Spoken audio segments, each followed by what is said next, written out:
Hey, welcome back to Album April. It's April 22nd, and today I listened to Funeral by Arcade Fire. Arcade Fire made one of my favorite albums from the first album, April, The Suburbs, but this was their debut back in 2004. The Suburbs was a concept album about growing up in the suburbs, but Funeral I think is a little bit looser. As the name might suggest, it does talk a lot about mourning and loss. But it doesn't really tell a story the way something like Black Parade did, or at least none that I could discern. Overall, I liked this about as much as I liked The Suburbs. I thought it was really good. And I would have to listen to The Suburbs again to say this definitively, but I probably do like Funeral more because the music from The Suburbs was a lot more chill and laid back, and all the songs on this album are just bombastic and huge, which I generally like a lot.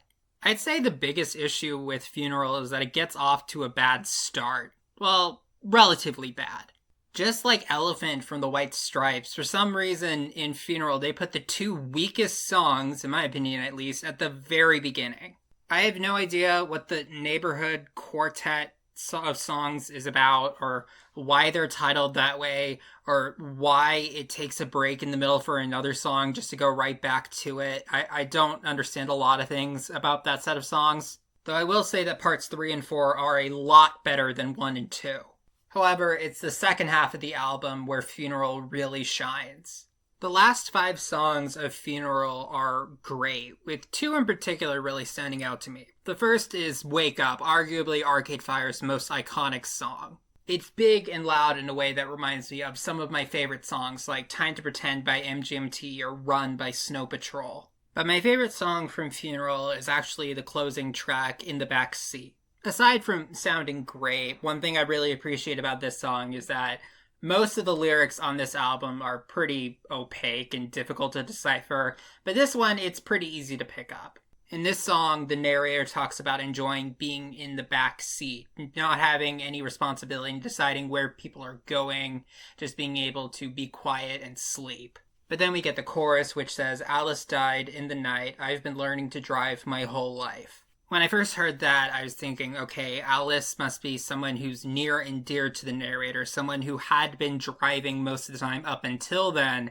and now that Alice is gone, the narrator feels like she's the one who has to drive now. And when I looked it up, the singer, whose name is Regine, Alice was the name of her mother. And that's not uncommon in this album. The reason why it's called Funeral and why a lot of the songs are written the way they were is that a lot of the band members had been experiencing family deaths.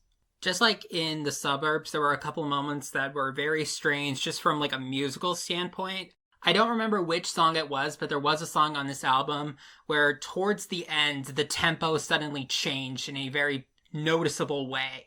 I mostly feel kind of neutral about that one. One choice that I didn't care for was that in part 4 of Neighborhood, 7 Kettles, they actually used a kettle noise and it went on for way too long. But otherwise, part 4 was probably the best of all of the Neighborhood songs. Arcade Fire's Funeral was one of the better albums I've listened to this month. It actually kind of reminded me of Remain in Light by the Talking Heads from yesterday. These songs that are big and complex and just very interesting. But while Remain in Light was more about really complex, interesting, but still sort of laid back jam sessions, these are big thumping anthems. I thought it was really good, and I would recommend it to anybody who likes indie rock. Alright, thank you for listening, and I'll see you tomorrow.